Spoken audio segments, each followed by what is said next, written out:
Hello, আমি কামরুদ্দিন বিভব. Welcome to webacademybd.org. HTML5 and CSS3 beginner Bangla tutorial 11.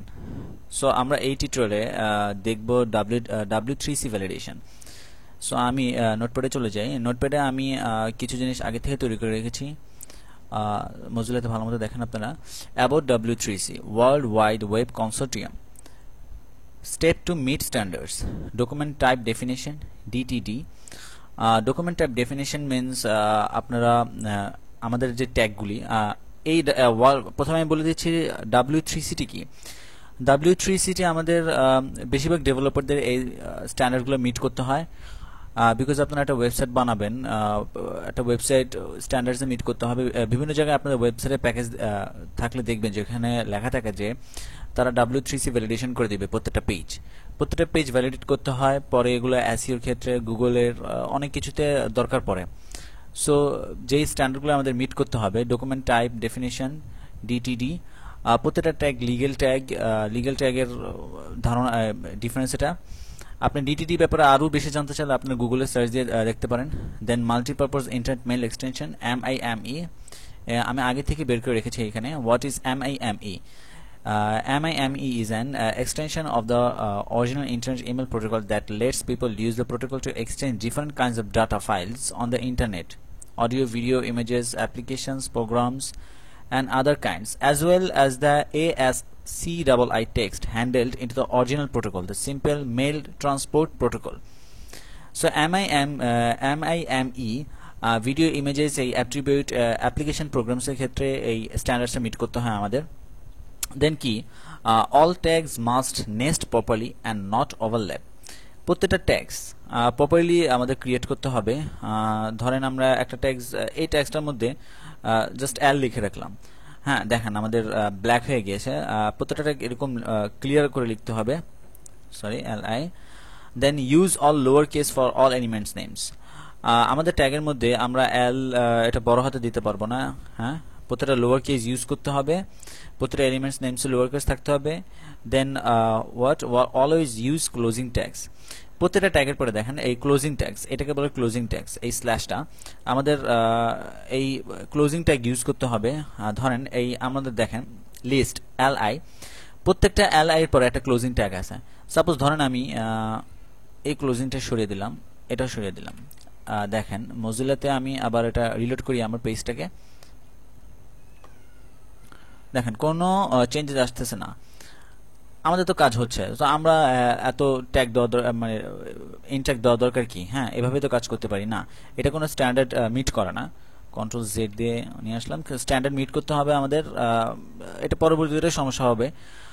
So আপনারা যখন ওয়েবসাইটকে মনে করেন আপনার ওয়েবসাইট বানানোর পরে একটা অনেক বড় চিন্তা ভাবনা করেন, ওয়েবসাইট মার্কেটিং করবেন, SEO করবেন। সো প্রত্যেকটা স্ট্যান্ডার্ড মিটস থাকলে ইজিলি অনেক কিছু হয়ে যায়, তখন আপনার এত দৌড়াদৌড়ি করতে হবে না ওয়েবসাইটটা নিয়ে। দেন অলওয়েজ ইউজ ক্লোজিং ট্যাগসের ব্যাপারে জানলাম। Then empty element are marked with a closing slash. Closing slash, এই যে এই ক্লোজিং স্ল্যাশ দ্বারা বোঝানো হয়েছে প্রত্যেকটাতে একটা ক্লোজিং স্ল্যাশ আছে, আমাদের প্রত্যেকটাতে ক্লোজিং স্ল্যাশ আছে। ক্লোজিং স্ল্যাশ ইউজ করতে হবে। আপনারা এই ক্লোজিং স্ল্যাশ বাদেই ইয়া করলেন LI না, এটা ইনট্যাগ হবে না, ক্লোজিং স্ল্যাশ দিতে হবে। Then attribute values must be content in a quotation marks. Attribute দ্বারা কি বোঝানো হয়েছে? ধরেন একটা লিঙ্ক নিলাম, href,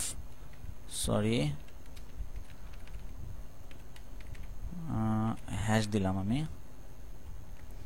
দেন টাইটেল, এই একটা অ্যাট্রিবিউট নিলাম আমি।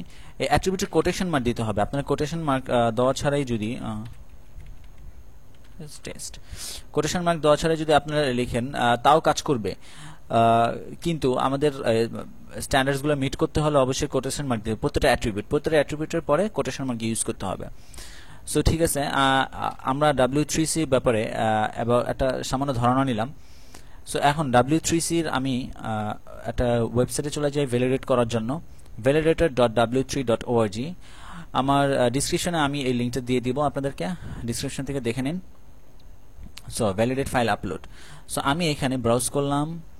দেন আমি যেই পেজটি আপাতত নিলাম, দেখেন আমি index.html ভ্যালিডেট করলে কি হয়, ভ্যালিডেট করে দেখি, চেক। আপনি পেজটিকে ভ্যালিডেট করেন। দেখেন error found while checking this document as HTML5 one error. এটা কিসের জন্য আমি দেখাই এখন।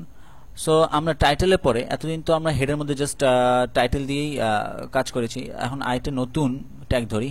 দেন what is that? Meta tag. Meta ট্যাগের ব্যাপারে আপনারা জানতে চাইলে গুগলে মেটা ট্যাগস দিয়ে সার্চ করবেন, অনেক ধরনের মেটা ট্যাগস আছে। সো আমি এখন যে মেটা ট্যাগসটি ইউজ করব এটা আমাদের পেজের চার্ট সিট, পেজের ভার্সন এগুলো জানার জন্য ইউজ করতেছি। এখন শুরু করি। http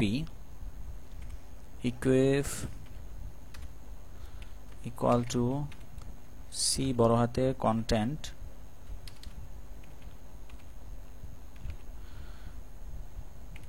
t বড় হাতে type, okay, then again content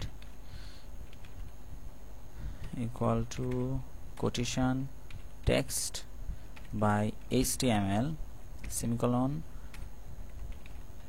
char set equal to UTF-8. So close করে দিই।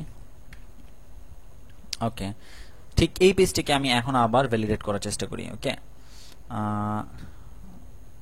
ব্রাউজ index.html আমার পেজটি আবার নিলাম, চেক করি এখন। সো এখন দেখেন past this document was successfully checked as HTML5।